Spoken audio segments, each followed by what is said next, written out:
Chapter 2 Pandu, Cursed and Blessed.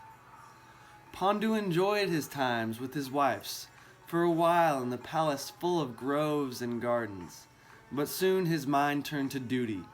The Kuru dynasty had been the emperors of the entire world for many thousands of years, but ever since King Shantanu's death and the dying of his two sons, the Kuru's dynasty's hold had begun to slip. Some minor kings had become arrogant and were exceeding their own boundaries and were antagonizing other kings. Lord Pandu took it upon himself to check the irreligion that had been rising. With Bhishma's permission, he assembled an army and began to defeat impious kings that were adverse to the noble Kurus. After defeating powerful kings, his reputation grew, and soon monarchs submitted without resistance, and he became recognized as the most powerful ruler on earth. It took him about a year to receive tribute and recognition from all the world's kings. Afterwards, Pandu returned home, and with his attained wealth, which stretched as far as the eye could see, Pandu distributed the wealth between his family members. He was very much not attached to it. He preferred a simple outdoors life of riding his horse and hunting, and after a few months, he pursued it. He left to the forest with his two wives to permanently reside in a simple dwelling on a Himalayan mountainside, instead of his royal opulent palace. Dhritarashtra was officiated as the king of Hastinapur during his brother's forest dwelling, and he was sure to send Pandu gifts, but Pandu gave them away and continued to live simply. One day, while Pandu was out hunting, he saw two large deer mating. When they saw him, they tried to run, but Pandu let loose 5 arrows that struck down the male buck. To Pandu's surprise, when he approached, the deer began to speak to him, saying, "O Pandu, how have you acted so sinfully, killing me while I was mating?" The deer transformed into a rishi sage and said, "I was about to beget my children in my consort. I assume this form of a deer to do just that. For your sin, you will surely go to hell." Pandu sorrowfully wondered how he had been so overcome with passion. Surely the rishi spoke the truth. The rishi replied that since he had died while mating with his wife, that Pandu would also die when attempting to mate with his. The curse would alleviate him from dealing with the repercussions in his next life. And then the rishi sage gave up his life. Pandu wept hot tears for some time, then managed to gather himself enough to make it back to his hermitage, where he told his wives what happened. They all wept together as Pandu continuously condemned himself for such an immoral act. Pandu then resolved to live a life of austerity. He declared a vow of celibacy and declared to shave his head and cover his body with dust.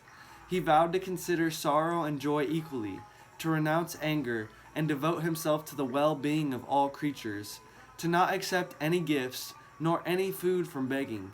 He asked his wives to go to the city and inform the ministers what had happened, but they refused, and vowed to never leave his side, and also made the same vows he had. Seeing their resolve, he accepted, and after giving away his royal garments to forest Brahmins, he and his attendants had his attendants relay what had happened to Bhishma. When the citizens of Hastinapur heard the news, they wept uncontrollably, especially his brother Dhritarashtra, who found it hard to enjoy the palace any longer. Pandu moved north with his wives to observe his severe penances at the place known as Sat Satorsa, the 100-peaked mountain, where many rishis, siddhas, and chandaras lived, and they all soon became very impressed with Pandu and his austerities. Pandu soon realized what a calamity he was in. He could not sire children. He could not carry on the noble Kuru dynasty, and in doing so, he could not honor his ancestors. He asked the local rishis if they could help by begetting children in his wives. The sages replied that surely he would have godlike sons, but he should consult with his wives first. Pandu asked Kunti if she would please do this for his sake. At first she was hesitant and reluctant, but she could never embrace another man, even in her thoughts, being ever virtuous and faithful as she was. But Pandu was determined and insisted that she mate with a rishi to produce children. Then Kunti finally relented and told her husband of a boon she had required when she was younger.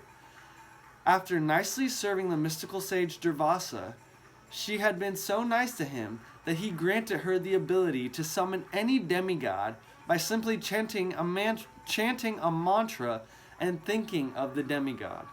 Kunti knew it worked. She had already tried it once when she was younger and accidentally summoned Surya while chanting the mantra and looking towards the sun. He arrived, so she knew it worked. Pandu was overjoyed to hear the news. He could have sons born of the demigods. Kunti asked Pandu whom should she call upon first, and Pandu decided to summon Dharma, the god of justice and death, to have an ultimately virtuous and qualified eldest son. Kunti agreed and chanted the mantra, and within moments Dharma appeared, blazing with effulgence on his amazing chariot, and asked what Kunti desired. She was stunned by his effulgence, but managed to ask for a child from him. He accepted and embraced her in his spiritual form, then departed. In due course, Kunti gave birth. When the child was born, a celestial voice was heard from the sky. "This child will be devoted to truth, highly powerful, and famous throughout the three worlds. He will be known as Yudhishthira, and he will rule the earth." Pandu was stoked. Now he wasn't forsaking his sacred duty of carrying on his royal lineage. Pandu realized he could further ensue his dynasty's fame by having another child by the gods. It is said that a ruler should possess strength as well as righteousness. So after a year he approached Kunti and asked that she invoke the strongest of the gods, the god of the wind, Vayu. Kunti did just that. She chanted her mantra and Vayu appeared out of thin air, riding on a huge deer. He asked her, "What do you desire?" And she replied, "Please give me a son who will grow up to be the most powerful man on earth." Vayu agreed, united with her, and left. 9 months later, when this child was born, the celestial voice was heard again. "This child will be the strongest, most powerful man on earth." Kunti and Pandu named him Bhima and raised him with the help of Madri and the nearby sages. One day, while Kunti was sitting with Bhima on her lap near a cliff, a tiger approached them and startled Kunti. Bhima fell off her lap and down the mountainside. When Pandu went to retrieve him, he found him unharmed, and in fact the child had smashed the boulder that he landed on. Pandu felt good with his 2 promising sons, but still wanted to ensure his dynasty's reputation. Pandu knew that success was dependent on exertion, but exertion was subordinate to destiny, and destiny is controlled by the Supreme Lord. Pandu considered how he could obtain a son that was the best of the devotees to the Supreme Lord. Pandu thought of Indra, the king of the demigods and a famous devotee of the Supreme Lord.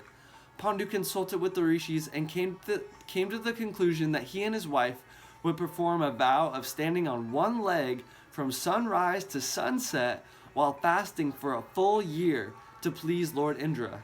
They did this, and after 1 year Indra spoke to Pandu in his mind, saying, "I am pleased and will grant you a son that will be the best of men. He will protect religion and chastise the wicked." Kunti chanted her mantra and Indra appeared immediately. His bodily luster lit up the whole region, and he accepted Kunti's request and conceived a child in her.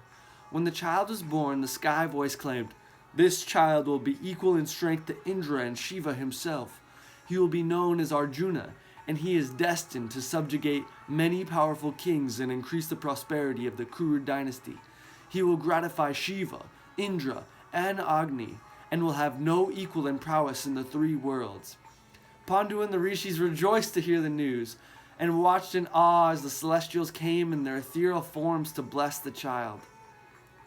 Pandu thought that having another son couldn't hurt, but when he asked his wife Kunti, she rejected. She reminded him that in times of emergency, 3 was the limit of joining with others. But a couple months later, Madri approached Kunti, wanting to satisfy Pandu's desires for more children, and she asked if she could learn the mantra to gain more children for Pandu. Kunti agreed and taught her. Madri, thinking she could only use the mantra once, decided to summon the inseparable Asvini Kumara gods, the gods of medicine. They appeared before her, shining in splendor and beauty, and she bashfully asked for children. They accepted, did the deed, and took off. Later, 2 sons were born, and the voice declared that they would be even more beautiful, intelligent, and energetic than their celestial fathers. With 5 godly sons, Pandu felt secure. The boys grew up quick, and within the first year of their lives, appeared as 5-year-olds. They were adored by the local sages for their amount of respect they showed. They were soon taught the ways of the bow and arrow and hunting by their father Pandu, and soon became experts, able to face mountain lions with ease. Thus, the 5 sons of Pandu were born: Yudhisthira, Bhima, Arjuna, Nakula, and Sahadev. Thus ends the second chapter, Pandu cursed and blessed.